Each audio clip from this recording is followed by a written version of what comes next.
and welcome to another edition of Two Steps Ahead Podcast. Two Steps Ahead Podcast encouraging you to take your passion, make it happen, let yourself be great. I'm Son Edom.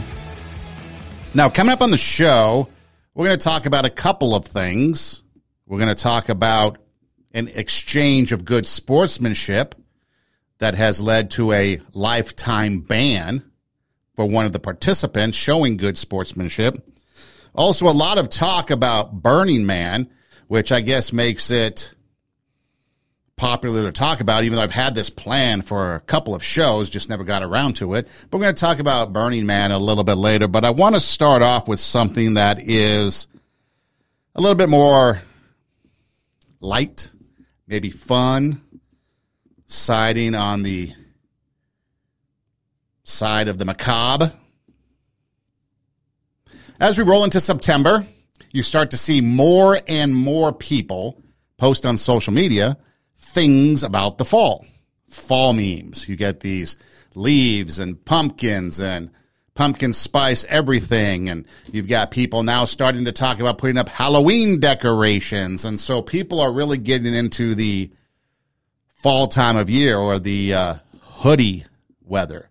Used to be sweater weather, but now it's hoodie weather, even though I guess some young people wear hoodies even when it's 110 degrees outside. But anyway, so it's the fall time of year, and I guess Halloween, officially or unofficially, kicks off the holiday season. You've got Halloween on October 31st, and then just shy of a month later, you've got Thanksgiving, and then about a month later, you've got Christmas, and then a week later, New Year's, and then we roll into the new year.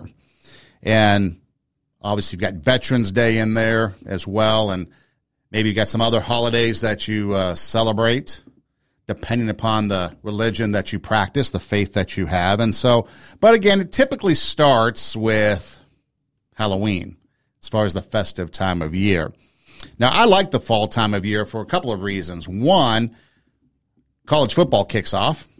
Love college football. I know a lot of you are NFL fans. A lot of people putting on social media videos about signing contracts with your significant other, saying that you're going to be busy on Sundays for the next 4 months. That's me for Saturday. I'm a college football fan. So you guys can have your Sundays. I'll take my Saturdays. And so you've got that. You also have the September call-ups in baseball, Major League Baseball, heading into the postseason. You've got the pennant chases going on, and then the playoffs and the World Series. And then just from a professional level, you've got the start of the school year, which I know we've talked about a couple episodes ago, preparing for that and kind of overcoming that chaos. But on college campuses, I always find the fall of the year, the new year, the new school year, as an opportunity for limitless or unlimited potential. You've got students that are new, maybe out of high school, heading to college for the first time. Maybe they're leaving home and going away to college. Maybe you've got some people that decided to go back to school and start over, or at least continue where they left off after they maybe gave up some time ago. So anyways, endless possibilities, unlimited potential when you start a new school year, especially on the college campus. And so again, the fall of the year, plus you start getting into a little bit of the cooler weather. It's not so freezing cold, and yet it's not so burning hot. And so again, it's a fun time of year. Plus there's some other things that are going on during that time of year. So I like the fall. Along with Halloween, obviously, you've got all these different haunted whatever. Haunted houses, haunted amusement parks, haunted farms that are turned into, scary corn mazes. I mean, you've got all kinds of things depending on where you live in the country. And so growing up in Los Angeles, one of the first OG haunted places you would go to, maybe minus your YMCA or your local organization that might put one on as a fundraiser, was Knott's Scary Farm. And I guess in 2023, if I read it right, Knott's Scary Farm is celebrating their 50th anniversary. Yay for you. So now when you talk about these things, you talk about Knott's Scary Farm, Universal Studios in Los Angeles has their Halloween haunt nights, and I think Magic Mountain out in the Santa Clarita Valley had them. I don't know if they continued with them.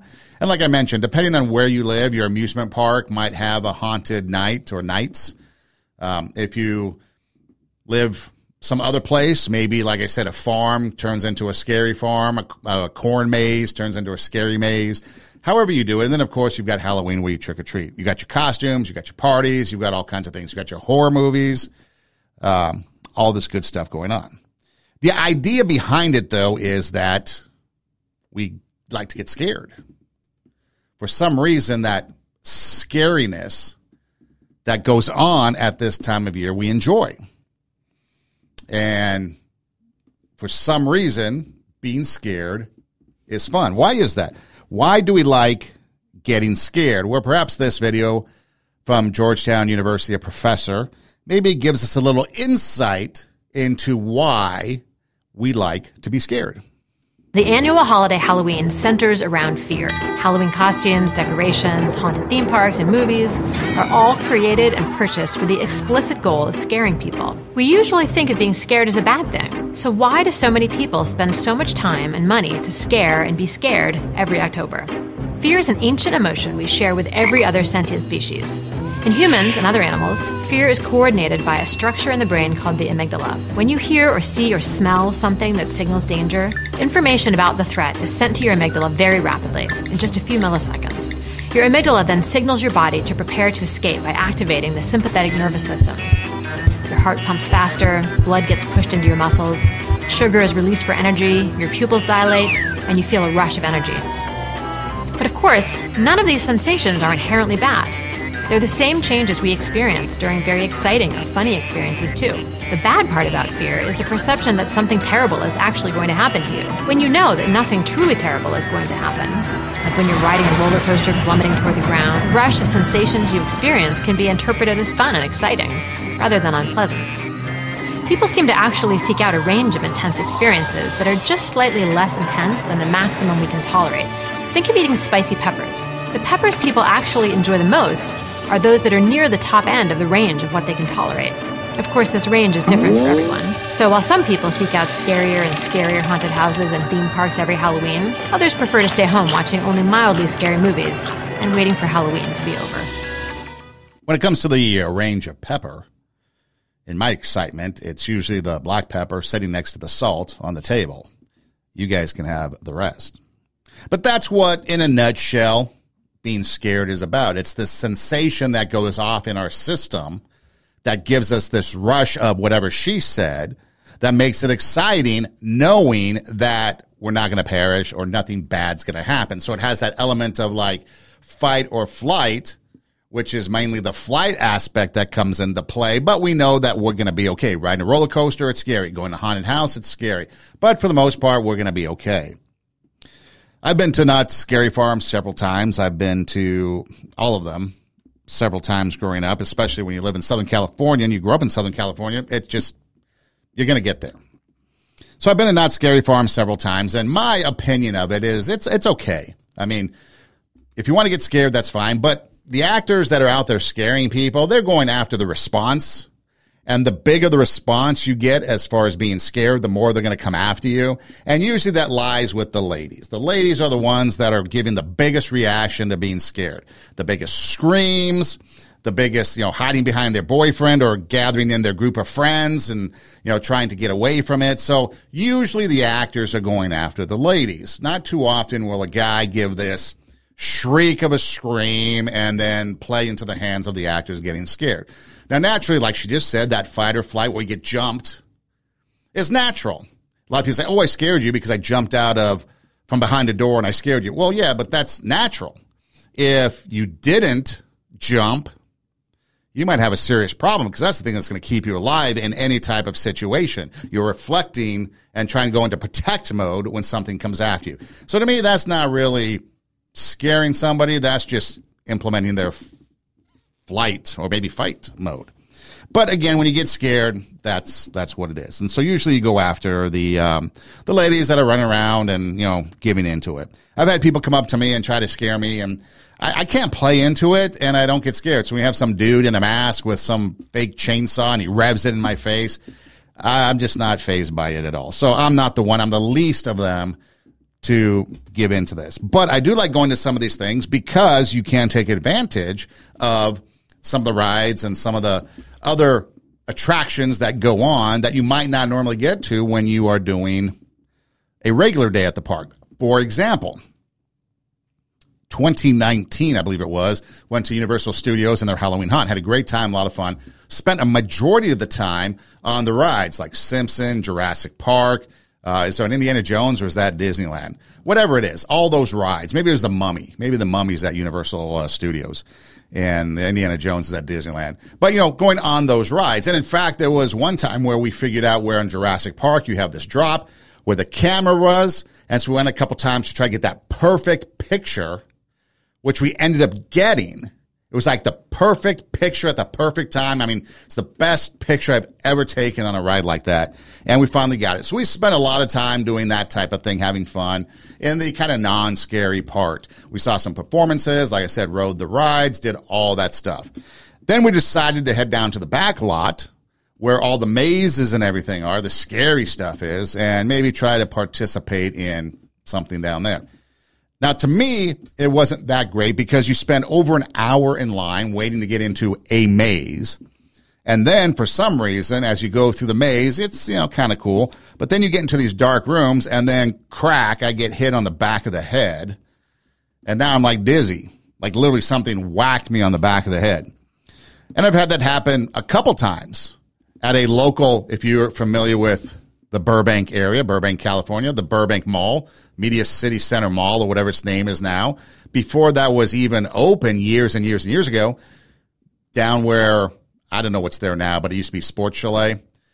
They had a haunted house thing going through there, and I got whacked in the head in a dark room during Burbank's Halloween thing. So, again, not a fan of dark rooms when it comes to that because my experience, that's just me. But anyways, I've been to them all. I've seen them all. I've had fun. And usually it's who you go with over what's going on that really makes it fun.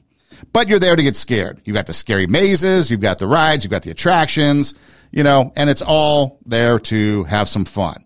Now, the ticket prices can range. I checked it this year. It's anywhere from $60 to $200 because there's all kinds of these different packages. You've got the fast lane. You've got all this stuff.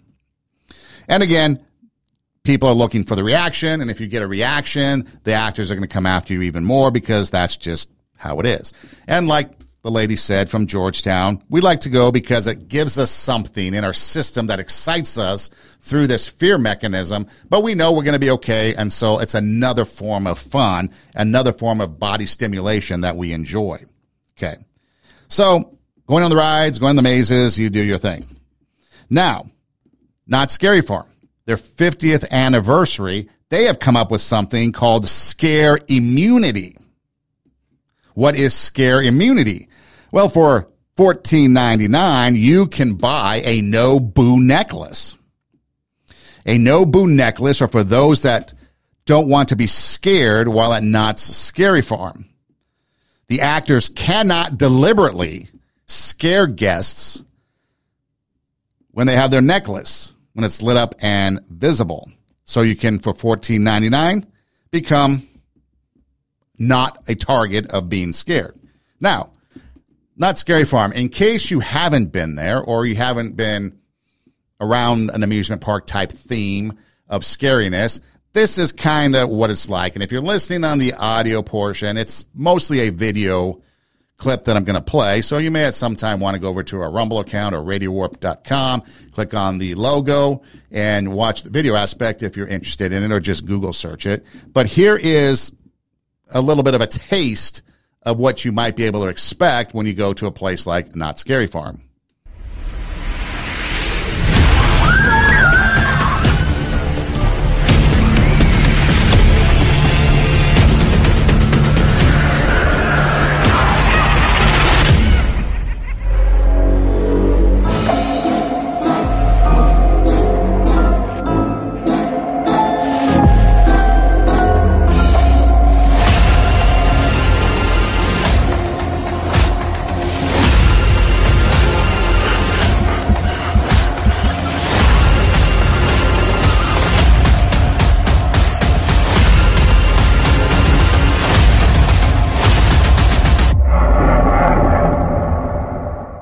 So again, that's a little bit of a taste of what Knott's Scary Farm is like. So of course, if you don't want to be scared by any of that deliberately, you get for $15 the No Boo necklace. It's a necklace that lights up, flashes, or does something.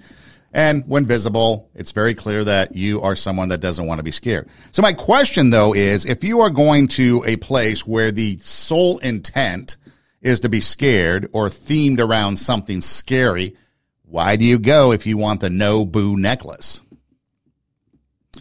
Now, there could be two reasons for it. It could be they're trying to market and get more people to come to raise revenue. And you can do that by getting people to buy the $15 for the No Boo, or you can offer a $15 No Boo necklace and maybe more people get the $60 to $200 ticket and go and ride the rides. My suggestion is this. If you really want to go to Knott's Berry Farm and you don't want to be scared, go during the daytime. I've been to Knott's Scary Farm or Knott's Berry Farm during the daytime. Everybody goes at night, and so your daytime, even like on a weekend day, is going to be not busy, and you could do all the rides. They cover up the scary stuff. They have all the attractions open for the most part, and it's not scary. It's Knott's Berry Farm during the day and Scary Farm at night. So if you really want to participate in that, why do you go and get a No Boo necklace and get scare immunity on Knott's Scary Farm? I just don't understand that. Maybe you might be able to let me know. And if you do go, is it something fun? Is it this year? It's the 50th anniversary of it. What do you do at these amusement parks? Like I said, most of the time, it was like in high school, you'd go, for a date, great date places, right? Because the ladies cling to you because they don't want to get scared, or maybe the group situation because everybody has fun and you have that collective scaredness together. But again, it's a fun place to go if that's what you like. But again, why do you go if you don't want to be scared? And would you pay $15 for a Boo immunity? And a lot of times these scary actors usually are located in a certain place, so you could also avoid those places, kind of like at Universal Studios. You could pretty much do the entire place, stay off the back lot, and you'd never get scared. You start heading down toward the back lot, that's when the actors come out and try to scare you. But again, you do you. Now, the whole point of that is to kind of talk about and have some fun as we start the show. But here's the thing.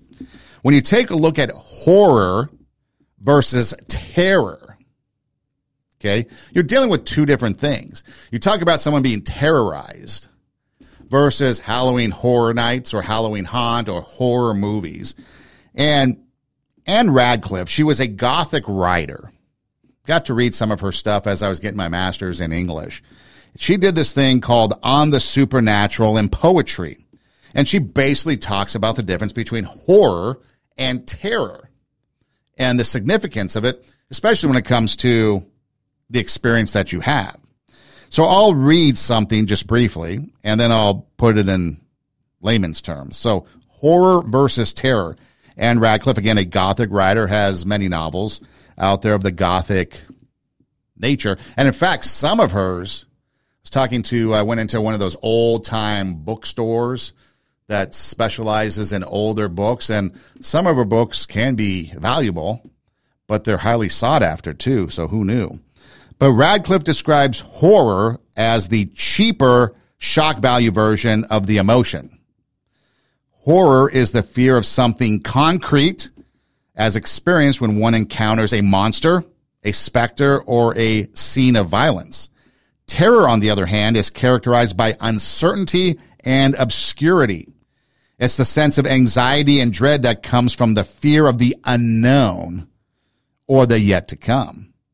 So basically, terror is fear of the unknown. So you're being terrorized by something unseen. And then once you see it, now you have a recollection of what it is. And now you might be horrified, or the horror kicks in because you have familiarity with what it is that is now or once was terrorizing you. So we are terrorized by the unknown under the bed. We are terrorized by the unknown in the closet.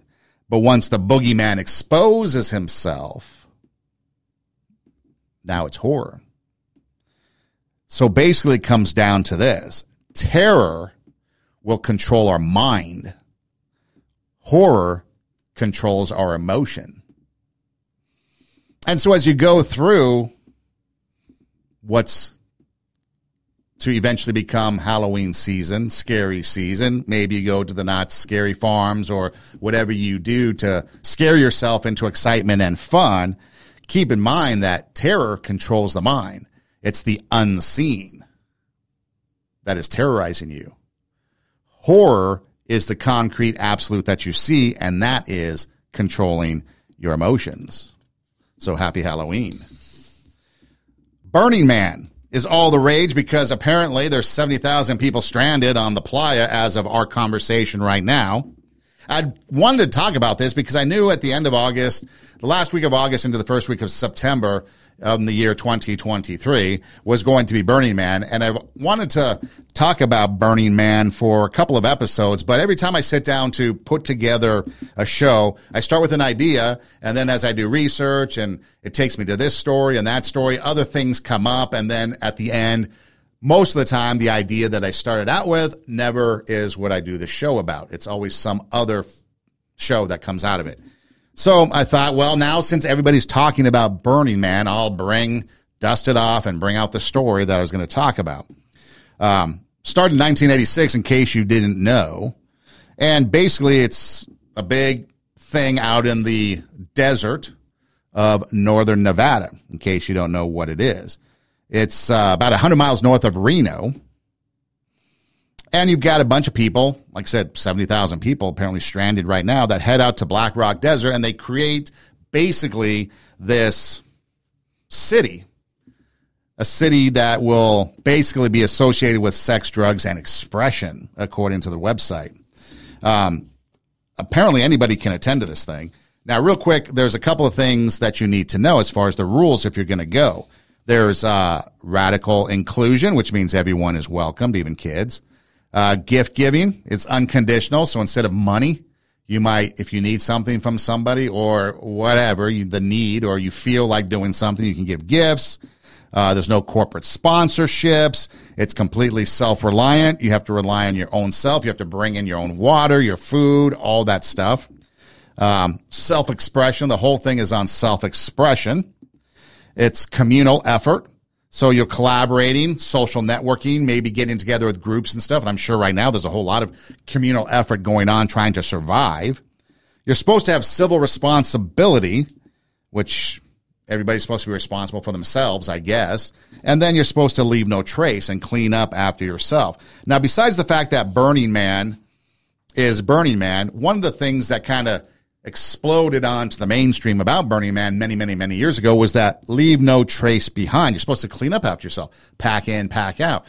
But a lot of people would leave tons of trash on the playa, and so other organizations and entities would have to come in after Burning Man was over and clean up the playa because people did not take out what they brought in.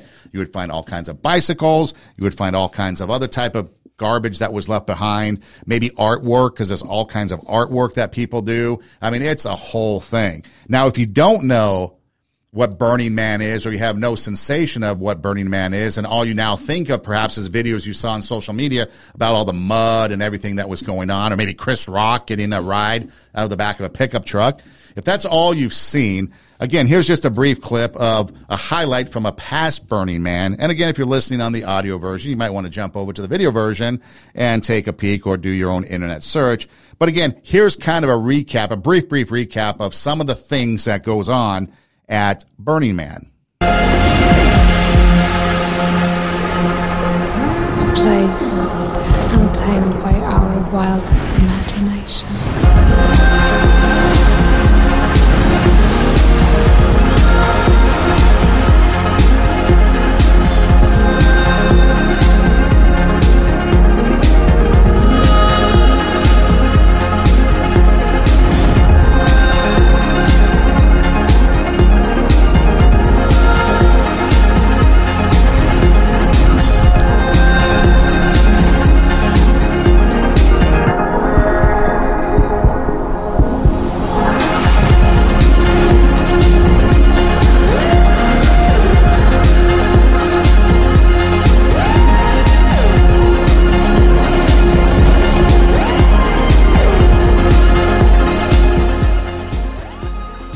So when you take a look at that video, it can be pretty inviting. It looks pretty cool. You've got that stuff all lit up at night. I mean, it's a whole city unto itself. You've got all kinds of fun things going on, and it seems pretty cool. But for me, maybe you like it, and maybe you want to go someday. But for me, I've been camping. I have no interest in going to Burning Man whatsoever. In case you don't know, some of the things that are required, they recommend off their website, 1.5 gallons of water per day per person. Sunscreen, sunglasses. They do have those porta potties, which are now becoming a major story because they can't be serviced because of the torrential rain that has caused mass flooding and I guess a big mud field, so people can't get in or out. So they also recommend you bring an emergency toilet, like a 5-gallon bucket with liners and lids. And you have to prepare because during the day it could be 100 plus degrees, and at night it can get below 50, 40 degrees. You get all kinds of whiteouts.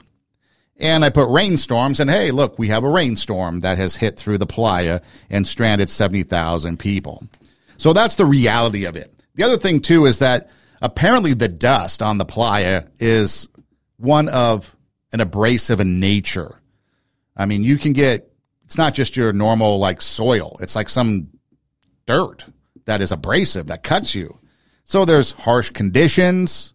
You've got the wind and the heat. There's apparently trash everywhere. Like I mentioned, I've seen many stories over the years of people having to go in and clean up the playa afterwards. The big thing is they recommend that you wear socks and shoes because you get playa foot. Apparently the abrasive toxic nature can affect your feet and cause some sort of medical condition. So again, I don't see the fun in it. Sure, you watch the videos, but I don't see the fun in it. But here's where it gets really, really kind of dark and I think twisted in certain areas. Now, it started out as a commune in 1986 where people would go out and it was all about expression. And then there was drugs and sex and all that stuff. So it was basically an Eden-esque type of thing, very hedonistic.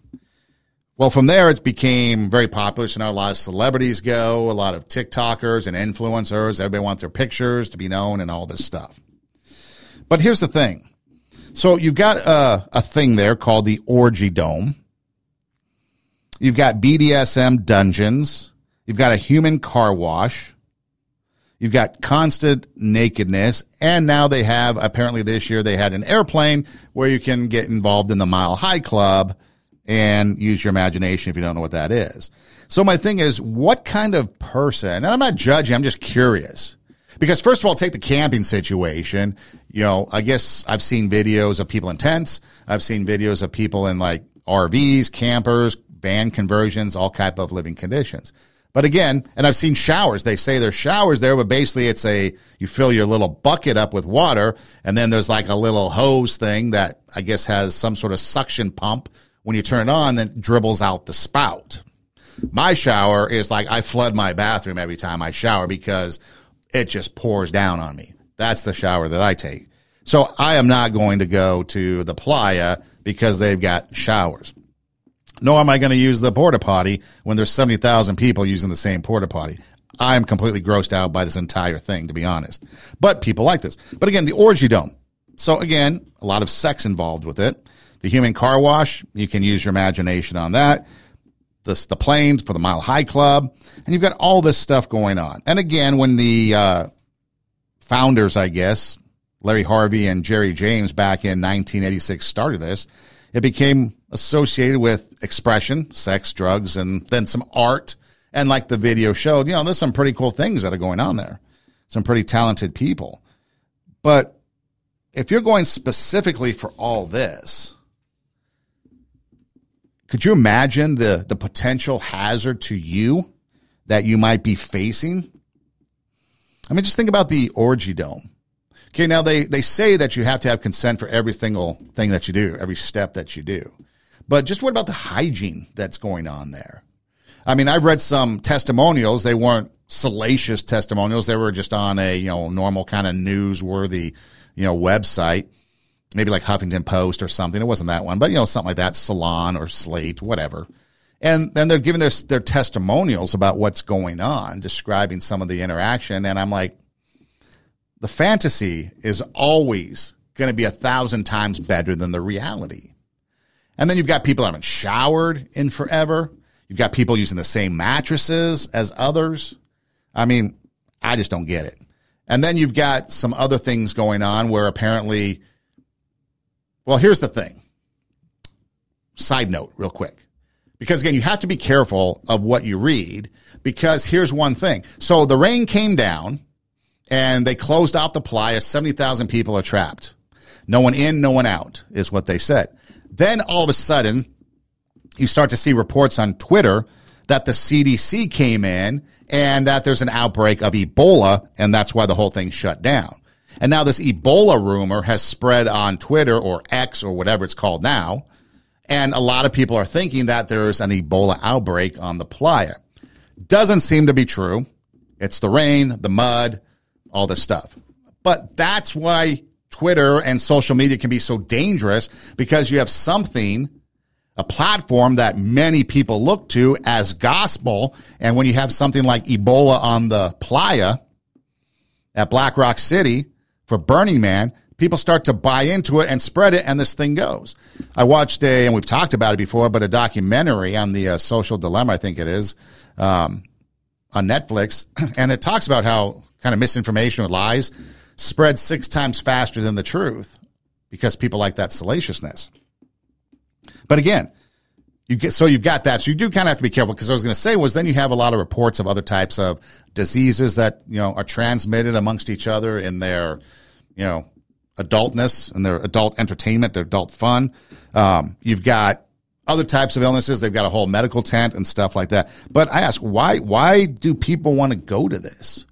I don't see anything fun about it. Sure, it looks great on video with it dark, and you've got the lights shining, and you got the big burning thing of the Burning Man at the end and all this stuff, but it just doesn't look like fun to me.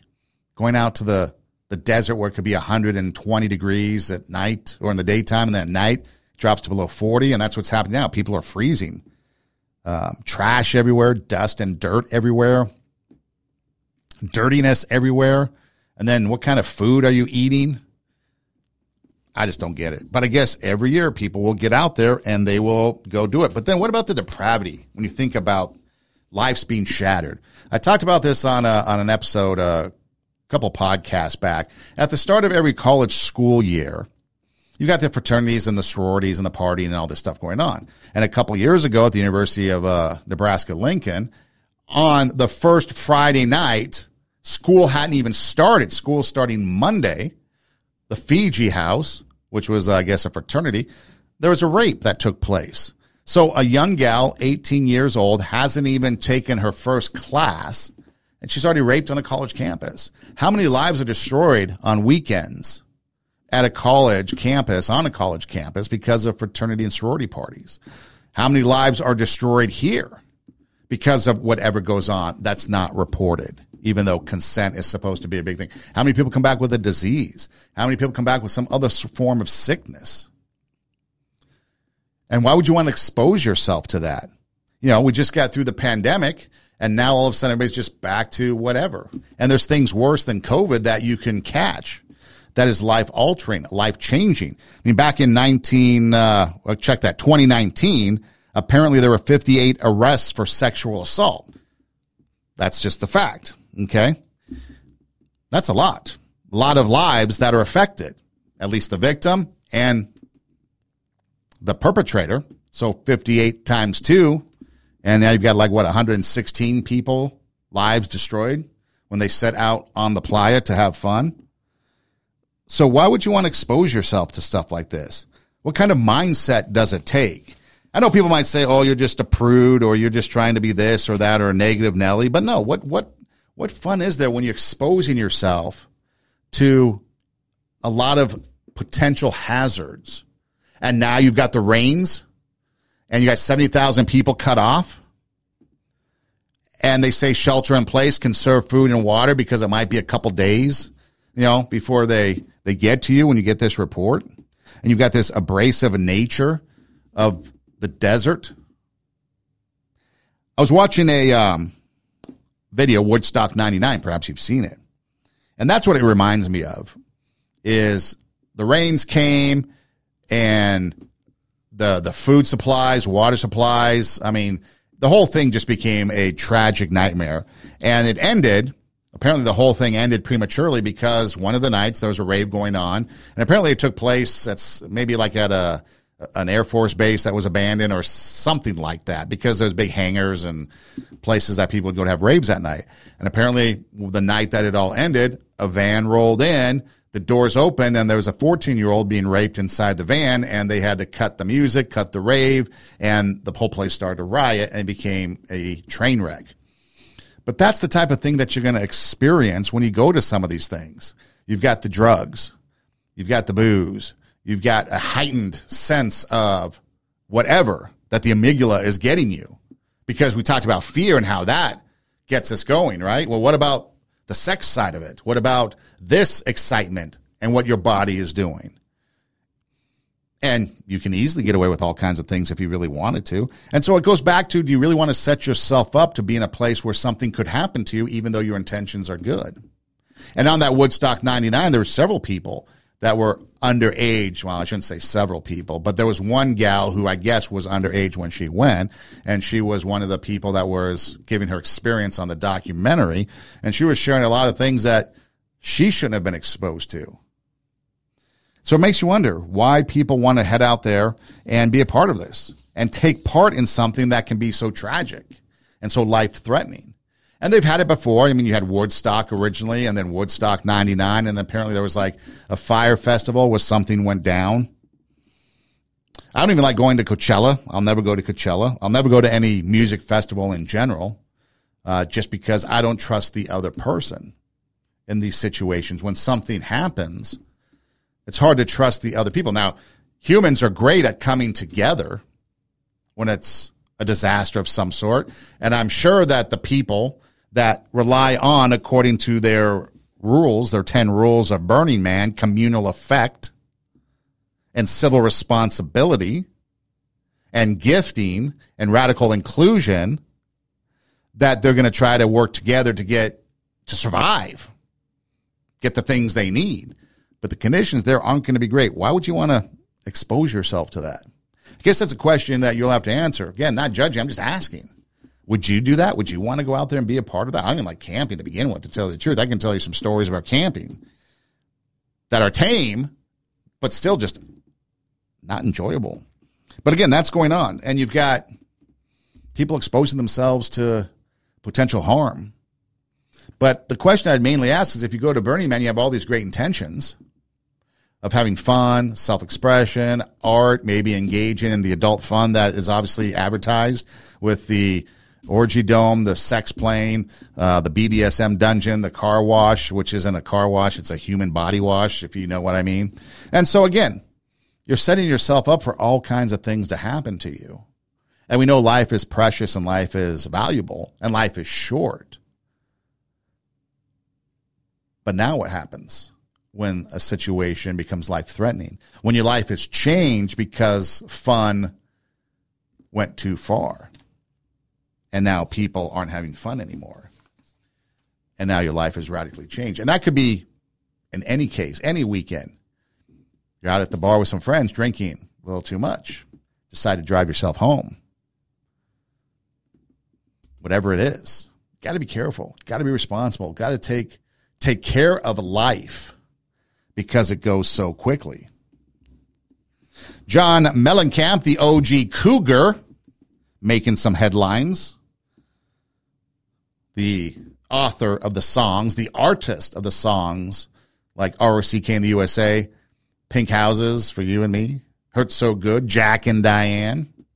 Apparently he went on a podcast with Bill Maher and said some racially sensitive things, which may or may not be true. And Bill Maher clapped back, I guess you could say, and called him on it. But here's what John Mellencamp having to say about only 1%, maybe 2% of all black people today that are living in America are better off than lives of slaves.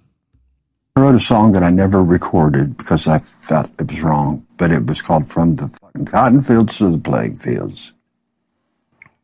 Yeah. So my point is that, yeah, so what?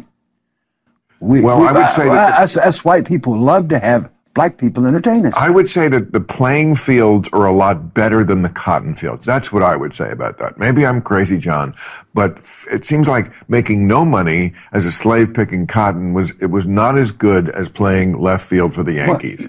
I mean, I'm sure there were reasons why. Dave Winfield has some beefs against Steinbrenner. I'm sure. No doubt, there is 1 or 2% of black people in America who have a better life. Oh, stop. That's what you think? 1 or 2%? Okay, let's say 10%. I'm just pulling a number out of my ass.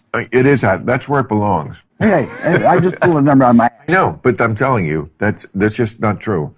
But, Well, okay, well. I mean, listen. We do have statistics.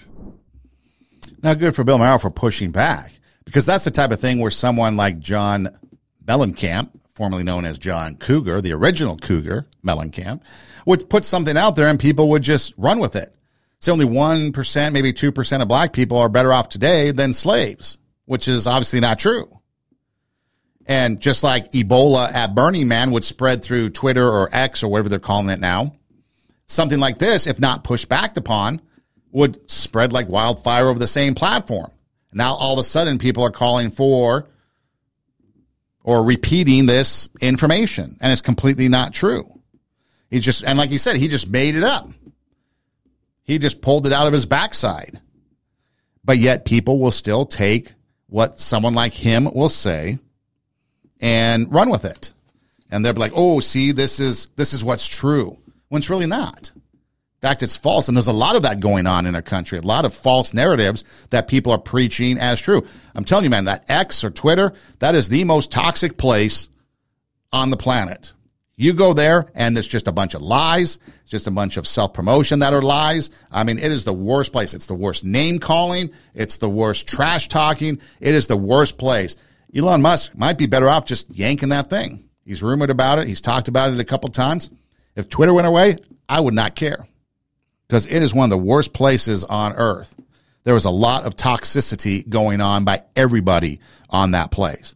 Now, one of the things that the Cougar, John Mellencamp, talked about in this podcast as he went on, he talked about he was in a band at the age of 14. I think he calls it the Crepe Soul Band. He was 14 years old. It was a mixed race band, and Fred Booker was a kid that was 16, and he was black. And Mellencamp says that Fred Booker is the one that taught him to sing and dance, that they learned from each other. And I'm thinking, well, why not focus on that? I mean, you said some dumbass comment about only 1 or 2% of black people are better off than slaves in this country today. I mean, what an asinine, stupid comment. Because we know it's not true, and good for Bill Maher for pushing back.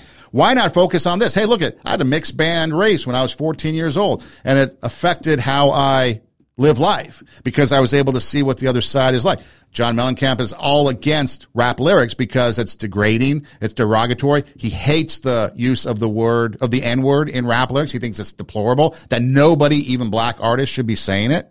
So there's a lot of positive things to say. But here, Fred Booker was a guy who was a black kid, I think, like I said, 16 at the time, a couple years older, taught him how to sing and dance. And that's what it is. You're taking cultures and you're bringing them together. There was a scene in the movie Mr. Baseball with Tom Selleck, a.k.a. Magnum P.I., where he goes to dinner with, I guess it's his agent. She is Japanese because he has to go over to Japan to play baseball because his American career is pretty much dried up. And they're talking about different things, and they go to dinner. And when dinner is revealed, because it comes on a silver platter with a silver dome, and when it's revealed as to what dinner is, Tom Selleck's character, Mr. Baseball, is thinking that it's going to be some sort of fish, sushi, Japanese, food. But it turned out to be steak, Kobe beef, a steak. And the comment was from the gal that Japan takes the best of all cultures and makes it their own. And I actually tried to find the clip to play it, but I couldn't find it, at least a good quality of it. So I told you about it. But that's what it should be. We should be able to take and learn from other people, the best of other cultures, the best of other people, and learn from and share and elevate ourselves based on what we learn from other people. I mean, if I say Tuesday, what comes to mind? Tacos. If I say Cinco de Mayo, what comes to mind? Beer, alcohol. Although Cinco de Mayo has nothing to do with Mexican Independence Day. That's in September, but you get what I mean. Or what about St. Patrick's Day? Or Irish? You can throw anything out there. China, Chinese food, whatever. You take the best, or if I said K-pop, music, right? There's things out there that we can all enjoy, that we can take from cultures, that we can take from other people, that we can take from and we can share and we can better everybody. And see, and that's the opposite of what goes on at Twitter. That's what the opposite that goes on in politics is they take and they divide. And there are people that will sit there and they will die on an ideology that is completely stupid, like 1% to 2% of black people are better off today. That is an ideology that is absolutely false, but people will die trying to defend that ideology. Instead of, on the flip, like Mellencamp says, he had a 16-year-old black kid teach him to sing and dance. And then ROCK is in the USA is a song about music throughout the years, celebrating music throughout the years. So why not take from the best? Why not learn from each other? Why not come together? I'm assuming, I'm not there, but I'm assuming people on the playa in northern Nevada are working together to try to survive. At least I'm hoping. But that's what we need to do, come together. Because if we're not coming together, what's the point of even being here? If we are looking at other people, looking down on other people for who they are, because of their culture, their traditions, why? There is so much that we get from other cultures. There's so much that we get from each other, whether it be musical influences. Talk to musicians. How many times are musicians talking about their influences? And some of them might be surprising. I mean, you take someone like Richard Marx, how many people he's influenced and written songs for. Or Michael Bolton. I mean, there's a lot of people that he's influenced and written music for and stuff. And people be like, what? Are you serious? Yeah. And there'd be people that would be surprised as to someone with this genre of music would associate with a guy that's like a crooner, a solo artist singing pop songs, love songs. Yeah. Because we learn from each other. We grow from each other. We can share ideas and thoughts with each other, even if we disagree, just like the old philosophers would come together with different ideas and talk about them and share and think about and pontificate. And maybe they agree on some common ground or maybe they don't, but at least we're thinking about things, moving things forward. Right now, we're not. We're so divided and we can continue to divide, and that's why our country is going to implode from within.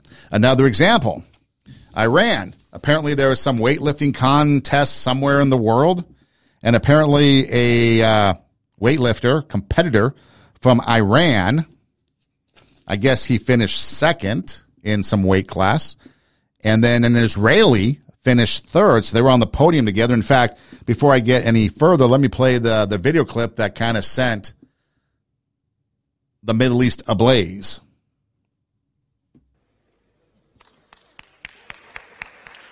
Then we go to the 109 plus bodyweight category.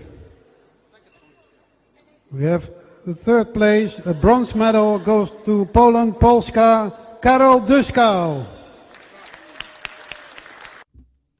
So you notice in the back, the Israeli extends his hand. So the Iranian weightlifter shakes hands. They take a picture together.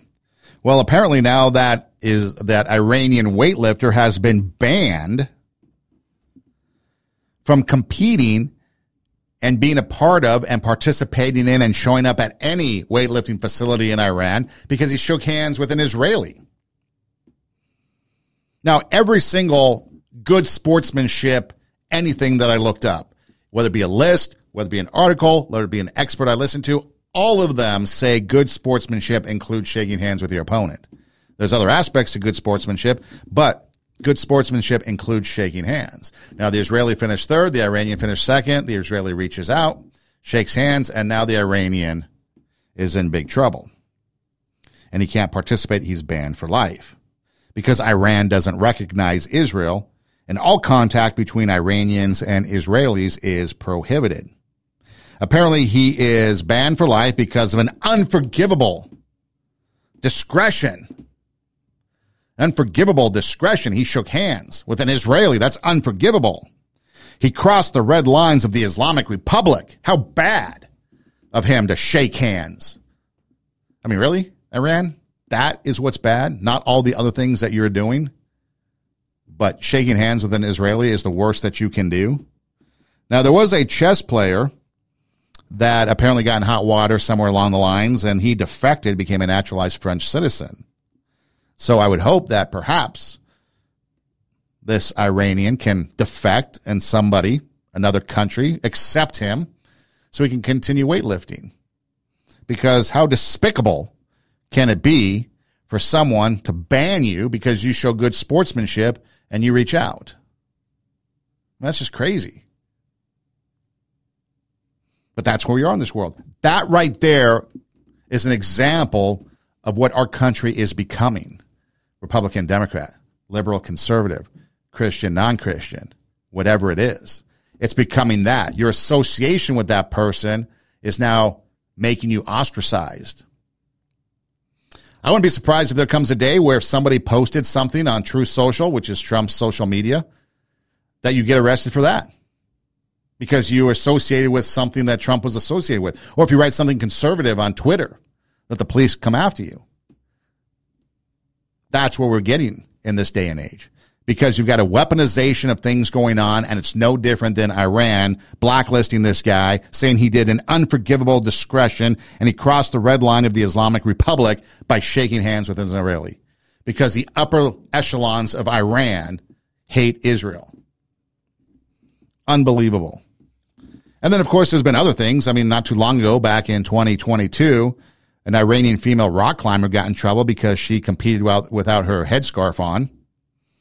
She was placed under house arrest, had to apologize, and most recently I've seen she's back competing wearing the headscarf. But she got in trouble. And at the time, they were protesting because apparently there was a young gal who got arrested by the moral police in Iran and died in the custody of the Iranian moral police. Obviously, they beat her and killed her. And so the women were protesting, and they weren't wearing their headscarves. And this was one of those protests. And then she got in trouble for it. Luckily, she's still alive. But again, she had to basically give in to what the Iranian moral police were saying. But how is it that we've come to a place in this world where shaking hands with somebody, showing good sports and competition that's supposed to be fun, is an unforgivable discretion, crossing the red lines of the Islamic Republic? You look at this country, we're not too far from that. We're crossing the red lines of the Democratic Party, crossing the red lines of the liberal ideology, the trans ideology. It's out there. You got to check yourself, because there's a lot that's going to continue to go on as we get closer and closer to this next election, as we get deeper and deeper into the future of this country and the divide. I mean, real quick, something we might talk about on a later episode, but you've got laws in California that are prohibiting, if they become laws, will prohibit a store owner from confronting a criminal. You've seen all these smash and grabs in California. In Pasadena, California, a jewelry store was robbed of $500,000. I don't know if they tried to fight back or not, but $500,000 lost. California, a new law would say that you cannot fight back against them. They have to take what they can take. They get to take it. And you will be held responsible, and you could be fined up to $18,000 by OSHA if you fight back. And the only way to fight back is to hire private security, which increase the costs of small business. Then there's also another law that they're working on that says that if you are in jail, prison, life without parole, that you have the opportunity to ask for resentencing so that you could possibly get out on parole. Kidding me? I don't get it. That's the world. That's the reality of the world that we live in. Again, the reality of the world that we live in, and you can put any spin on it. You can put anybody, replace anything into this scenario. An Iranian weightlifter at a competition, shook hands with an Israeli competitor, and he did the unforgivable discretion by shaking hands with an Israeli. He crossed the red lines of the Islamic Republic. Banned for life. And who knows what else is going to happen. And you saw the video, something innocuous. In fact, it was the Israeli that approached him. Maybe Israel should reach out and see if the dude wants to defect. Because that's just crazy. And that's where we are. And again, sportsmanship. I've got the list here that I kind of took down. Some of the top examples or characteristics or qualities of good sportsmanship. Be a gracious winner. Don't be a sore loser. Shake hands was in every single one of them. Be encouraging, respectful, don't cheat, give 100%, be a team player, and have a positive attitude. Those were the consensus top selections of all the stuff that I read on what it takes to be a good, show good sportsmanship. That's what it was. And shake hands was always towards the top. Showing good sportsmanship is now the unforgivable discretion that crosses the red line of the Islamic Republic that is slowly creeping into the ideology of America today. This is Two Steps Ahead Podcast, encouraging you to take your passion, make it happen, let yourself be great. I'm Sonny Needham. Hey, check out our website, RadioWarp.com. That's Radio, W-A-R-P, RadioWarp.com. A lot of things on there. If you click on the Two Steps Ahead Podcast logo, it takes you to our video page that has all the episodes, the video component of the episodes, and you can watch all the past videos. There's also like an orange line that goes across that page. If you click on that, it takes you to our SoundCloud account, which is our audio version, and you can download those and take them with you on the go. You can also do listen anywhere you listen to the podcast. Just search TWO, Two Steps Ahead Podcast, and we pop up. Internet search, or you can just say, hey, Google, hey, Siri, hey, Alexa, play TWO, Two Steps Ahead Podcast, and then the show pops up. So we're pretty easy to find, and again, just a quick internet search. Again, TWO is the two. Spell it out, TWO, Two Steps Ahead Podcast, and we pop up. You can email the show at twostepsaheadpodcast@gmail.com. I will respond. If you need to reach out for any reason, or you just want to give some feedback, if you need to connect with somebody, if you need advice, whatever it is, feel free to reach out. And if I can't do something, I can try to connect you with maybe some of the resources that I know, and maybe we can have a connection and help you out. But again, what are we going to do? We've got a lot of stuff going on. Right now, as we speak in this original broadcast, maybe down the road when you listen, it might not be as relevant, but we can take and learn from it. You've got 70,000 people on the playa, northern Nevada, in the desert, Black Rock City. Torrential rains, they're cut off. 70,000 people. What's going to happen to them? Working together is probably the only way they're going to survive. You've got an Iranian shaking hands with an Israeli, and now banned for life because of that. Are we going to act like that? Are we going to push that? Or are we going to cross the divide and try to bring people together? Are we going to work on bringing out our inner greatness, raising the standard so that we may inspire and motivate others to do the same, so that we can take our passion, make it happen, and not only let ourselves be great, but let people around us be great as we become great in ourselves. I'm not talking about greatness out there. I'm talking about greatness within us, greatness within our circle. If we raise ourselves and we become the best possible person we can, that's going to bring other people up, and that's going to make society a lot better. And it starts at the grassroots level, in your community, in your neighborhoods, maybe in your social circles. It's not a top-down approach. It's a bottom-up approach, grassroots on up. But it's up to you to make it happen. Again, Two Steps Ahead Podcast, encouraging you to take your passion, make it happen, let yourself be great. I'm Sonny Needham. Hey, thanks for listening. Do tell a friend. And until next time, God bless.